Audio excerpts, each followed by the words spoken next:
नमस्कार साथियों, मैं हूं वीरेंद्र कुमार। मैं आपका ईटी यूट्यूब चैनल पर हार्दिक स्वागत करता हूं।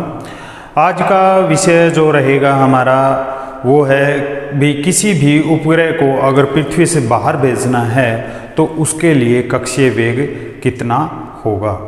ठीक है, तो हमने लास्ट लेक्चर में देखा कि गुरुत्व फोर्स ऑफ ग्रेविटी के लिए, गुरुत्व बल के लिए जो अभिव्यक्ति आई थी वो हमने अच्छी तरह से पढ़ ली थी।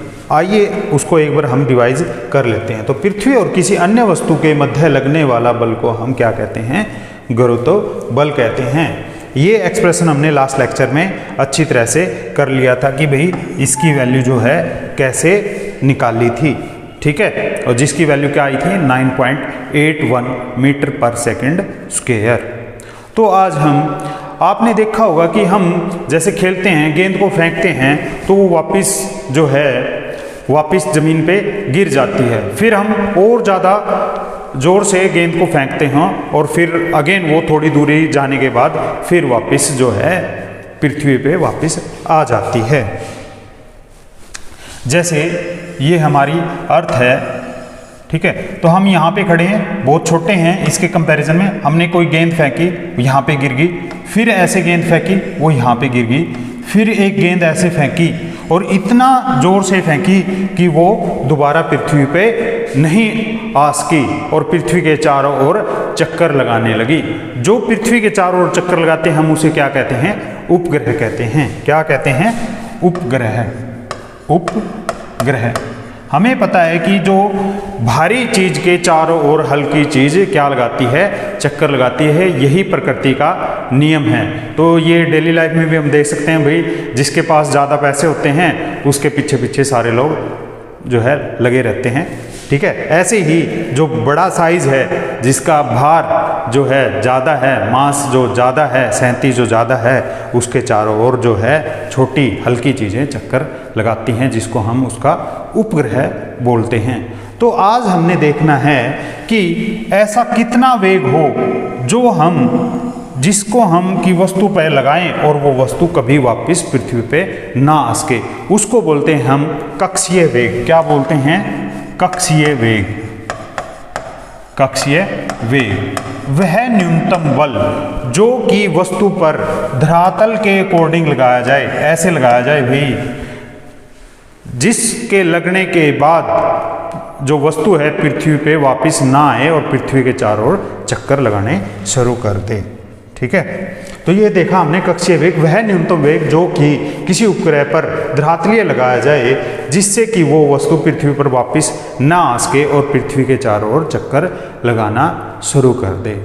ठीक है, तो छोटे छोटे बच्चे देखे होंगे आपने, जो है ईंट वगैरह के, पत्थर वगैरह के धागा बांध के ऐसे घुमाते रहते हैं। तो वो जो है धागे से बंधा हुआ पत्थर चारों ओर ऐसे घूमता रहता है। ठीक है, वो उसको छोड़ के नहीं जाता। इसका मतलब क्या है कि उस पत्थर पे कोई फोर्स उस पत्थर को अंदर की ओर खींच रहा है, और अंदर की ओर खींच रहा है तो उसको जो है कक्ष में बनाए रखने के लिए वो फोर्स जरूरी होता है। और उस फोर्स को हम क्या कहते हैं? अभिकेंद्रित बल। क्या कहते हैं? अभिकेंद्रित बल। अभिकेंद्रित बल कहते हैं, सेंट्रीपिटल फोर्स कहते हैं, जिसकी वैल्यू क्या होती है? m v0। ये क्या है? जो है वेग है v0 स्क्वायर बाई r। तो ये मास ऑफ ऑब्जेक्ट हो गया, ये जिस गति से, जिस वेग से वो चक्कर काट रहा है वो हो गया, और ये होगी उसकी रेडियस। ठीक है, तो अर्थ के केस में क्या हो जाएगी? r हो जाएगी। ठीक है, और ये किसके बराबर होना चाहिए ताकि वो वस्तु बाहर ना जाए? ठीक है, तो ये जो हमारा फोर्स ऑफ ग्रेविटेशन होता है उसके इक्वल होना चाहिए, जिसकी वैल्यू क्या थी? Gm × m divided by r square. तो यहाँ से m से m कैंसिल हो जाएगा और r से ये स्क्वायर कैंसिल हो जाएगा। तो जो v0 की वैल्यू आएगी, v0 स्क्वायर की वैल्यू हो जाएगी Gm बाय r। और यहाँ से अगर मैं v0 की वैल्यू निकालूं तो Gm बाय r का क्या हो जाएगा भैया? स्क्वायर रूट हो जाएगा। Gm बाई r का क्या हो जाएगा? स्क्वायर रूट हो जाएगा।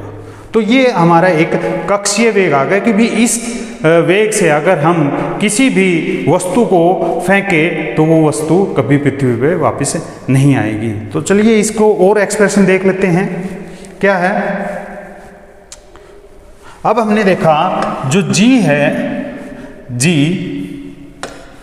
m बाय r, ये आ गया हमारा कक्षीय वेग, ये आ गया हमारा कक्षीय वेग जी एम बाई आर और उसका अंडर रूट। ठीक है, तो यहां से हमने पता है z की वैल्यू हमने निकाली थी G M by R square. तो यहां से जी एम की वैल्यू क्या आ जाएगी, क्रॉस मल्टीप्लिकेशन से ये आ जाएगी जी आर स्क्वायर। जी एम की जगह हम यहाँ पे जी आर स्क्वायर पुट कर देंगे। ठीक है, तो ये आ जाएगा हमारा वी नॉट इक्वल टू हो जाएगा जी आर स्क्वायर बाई आर और इसका स्क्वायर रूट, यहाँ से ये कैंसिल हो जाएगा तो जी आर। वी नॉट की वैल्यू क्या आ गई हमारी, जी आर होगी कि इस वेग से अगर हम फेंकेंगे तो वस्तु कभी भी पृथ्वी पे नहीं वापस नहीं आएगी। और इसकी वैल्यू जो होती है ये, अगर मैं जी 9.8 और रेडियस ऑफ अर्थ जो है 6400 लूँ तो ये लगभग आ जाएगी हमारी 7.92 किलोमीटर पर सेकेंड। क्या है, 7.92 किलोमीटर पर सेकेंड है भाई, ये किलोमीटर पर सेकेंड। ठीक है, तो यहाँ पे आप लिख के भी देख सकते हो 9.81 मीटर पर सेकंड है इंटू 6400, ये क्या था 6400 था और ये था मीटर में। अगर हमने ये जो किलोमीटर में चेंज करना पड़ेगा तो क्या करना पड़ेगा, इसको 1000 से डिवाइड करना पड़ेगा। ठीक है, तो ये आ जाएगा यहाँ पे 64 का नाम क्या क्या हो जाएगा 8 और ये है 3, 8 ये 24 समथिंग। तो यहाँ से इसकी वैल्यू रखेंगे तो हम जो है इसको 7.92 निकाल सकते हैं, यही वैल्यू इसकी आएगी। तो हमने देखा कक्षीय वेग पृथ्वी के लिए कितना है 7.92 किलोमीटर पर सेकंड। अब हम देख लेते हैं, ये तो हमने क्या था कि किसी भी गेंद को, किसी भी वस्तु को हमने जो है धरातल के अकॉर्डिंग फेंका, ऐसे फेंका था। ठीक है, पृथ्वी से हमने कैसे ऐसे फेंका था। अगर मैं ये कहूं कि प्लायन वेग कितना होगा, हम सीधा ऊपर फेंके, गेंद को ऊपर फेंके और इतनी स्पीड से फेंके, इतने वेलोसिटी से फेंके, वेग से फेंके, कभी वो पृथ्वी वापस ना आए। ऐसे गेंद को मैं फेंकूं तो ये कभी पृथ्वी वापस ना आए, तो इसको हम बोलते हैं क्या, प्लायन वेग। क्या बोलते हैं, प्लायन वेग, प्लायन वेग। तो ये जो प्लायन वेग है, मान लो VE एस्केप वेलोसिटी मैं दिखा देता हूँ, ये होती है 2gr और उसका स्क्वायर रूट। ठीक है, 2gr और उसका स्क्वायर रूट। तो अभी हमने क्या देखा था, g equal to gm by r square. ठीक है, तो यहाँ से अब g की जगह मैं ये वैल्यू रख दूंगा तो ये क्या आ जाएगी भैया 2 into gm by R square into R. तो यहाँ से ये कैंसिल हो जाएगा और ये आ जाएगी 2 इंटू gm बाई आर। ये तो हमने कुछ चीज़ जो है देखी हुई लग रही है, जो कि अभी हम पढ़ के आ रहे हैं। ये क्या था, ये देखिए, ये क्या था, ऑर्बिटल वेलोसिटी थी, कक्षीय वेग था। ठीक है, तो इसको हम क्या लिख सकते हैं, √2 इंटू वी नॉट। इसका मतलब जो प्लायन वेग होगा वो √2 टाइम्स होगा किसके, कक्षीय वेग के, जो कि पृथ्वी के लिए क्या होता है 11.2 किलोमीटर पर सेकंड, 11.2 किलोमीटर पर सेकंड होता है। अगर हम इतने वेग से किसी वस्तु को ऊपर फेंके तो वो कभी वापस नहीं आएगी। लेकिन हमने क्या पता है, पृथ्वी के ऊपर क्या है भाई, वायुमंडल है, एयर प्रेशर है, एटमॉस्फेरिक प्रेशर लगता है, तो इसकी वैल्यू क्या है, थोड़ा बहुत ज़्यादा हो सकती है, वो 11.4। लेकिन अगर एग्जाम में आती है तो आपने यही लिखना है। ठीक है, तो वैसे हम इसको भी ले सकते हैं, क्योंकि एटमॉस्फेरिक प्रेशर है, वो इस पर प्रेशर भी लगाएगा तो उस प्रेशर को भी काउंटर बैलेंस करना पड़ेगा। ठीक है, तो ये हो गया हमारा कक्षीय वेग और पलायन वेग। यहाँ से भी कई बार कंपटीशन में क्वेश्चंस आ जाते हैं, ठीक है। तो और क्या है, अब जैसे उपग्रह देखे हमने, कई होते हैं जियो स्टेशनरी। जियो का मतलब क्या होता है, अर्थ, और स्टेशनरी का मतलब जो अर्थ के सापेक्ष क्या रहें, कांस्टेंट रहें, जिस गति से पृथ्वी चक्कर लगा रही है उसी गति से वो भी पृथ्वी के चारों ओर चक्कर लगाएं, ठीक है। तो जियो स्टेशनरी हो गए। उसके बाद होता है एक पोलर सैटेलाइट, ध्रुवीय उपग्रह, पोलर सैटेलाइट, सैटेलाइट।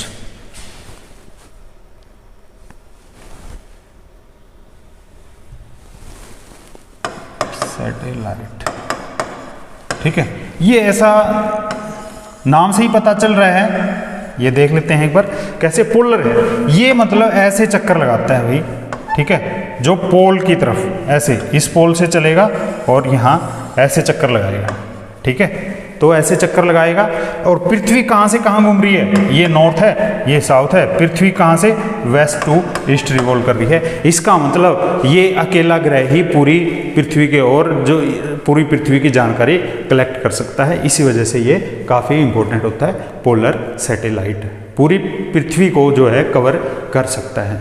तो आज जो हमने देखा कक्षीय और पलायन वेग क्या होते हैं, पोलर सैटेलाइट क्या होते हैं, कल जो हम करेंगे वो अब देखेंगे कि भी ग्रेविटी और जो गुरुत्वाकर्षण बल होता है, गुरुत्व और गुरुत्वाकर्षण बल होता है, उसमें क्या डिफरेंस है और जो इनके कारण हमारे दैनिक जीवन में क्या क्या इफेक्ट पड़ते हैं वो हम देखेंगे। तो आज के लिए इतना ही। थैंक यू, धन्यवाद।